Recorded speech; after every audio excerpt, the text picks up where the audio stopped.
Welcome, colleagues, to another one of our information sessions. Today I'm interviewing my colleague Paul O'Donovan, and we want to talk to you today about the academic experience that we will be facing in the upcoming academic year. So hi Paul, good to see you. Good to see you, Can I ask you first about the schedule for the upcoming academic year? I'm sure colleagues are curious to better understand the planned teaching schedule and the examination schedule that we're facing. Great, of course, delighted to, Louise. Yeah, we're starting the academic year 3 weeks later than we expected this year because of the coronavirus. So we're starting on the 28th of September is the main start date. We have the two 12-week teaching periods as normal. The first 12-week teaching period brings us right up to Christmas. So we've had to move the assessment period until after Christmas. So we have a 1-week assessment period after Christmas, reflecting the fact that we might be doing more online assessments, that we might be doing reduced assessments for first years, and then it's 12 weeks through, a week reduced at Easter, and then the normal exam period. So what we're trying to do is to confine the effects of the coronaviruses on the timetable as far as we can to 1 academic year. So we lose 3, we gain 2, and we end up being 1 week late at the end of the term to allow staff to have a proper summer in 2021, students to travel, if travel is permitted, to earn, to go on placements and so on. Okay, great. So Paul, if we could think now about the teaching responsibilities for academic staff. I'm sure colleagues, myself included, would like to get a good sense of our teaching responsibilities for the 2021 academic year. That would include maybe details about location, where we will be teaching, as well as the modes of delivery, what will be expected of us and what can be facilitated. Thanks, Louise. There's 2 key things here. One is the timetable and one is staying in touch with the head of your school or department. The timetable is built on the curriculum, which we're finishing up round about now, and we're rolling over more or less the same timetable as last year. So the timetable, you will be teaching in the timetable at the time indicated, but depending on public health advice and how the situation is evolving, you might be doing that in person, you might be doing that online, or you might be doing that in a hybrid way.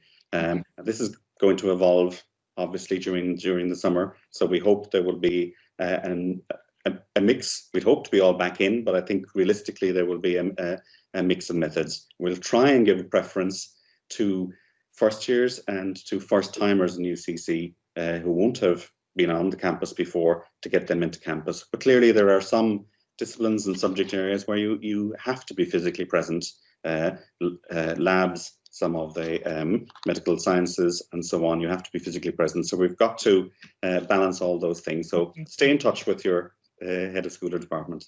Okay, great.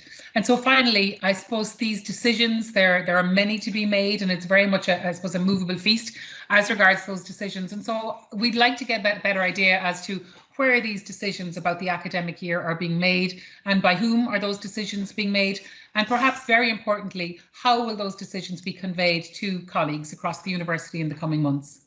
Thanks. The Academic Council is the responsible for all the academic affairs of the university, but that only meets 6 times a year. So what we've done is we've empowered the Academic Leadership Forum, consisting of the heads of college, the vice presidents, librarian, myself, and a number of others, to make quick decisions that needed to be made around urgent situations as they evolve. We've also got something called the Exams Business Continuity Group, which I think will merge into more of a full operations group leading into the new year, and that's taking care of quick decisions around issues primarily in the beginning to do with exams, but now everything to do with registration readiness, timetable readiness, the curriculum, and so on. How will these be communicated? Well, I guess these videos are one part of the communication strategy, talking and staying in touch with your colleagues and particularly the head of your school or department. And ask us questions. You know, we're around. We have been putting material on the web. So, I guess there's different formats to look at it. We've got something called the Academic Readiness Group Report, which is 40 pages. Tells you all the gritty detail about those, and we can make that available as well. And of course, we have the really useful COVID information website that UCC maintains. And I think it's really important that colleagues would stay engaged with that, because that can be amended as matters progress. Yeah. That's really useful, Paul. I mean, these are all key issues to us all, on both on an individual level and also to ensure that the university's mission can be maintained at our very high standards as always. So thank you for your time. And I'm sure your answers will be of huge help to all of my colleagues. Thanks very much. Bye-bye.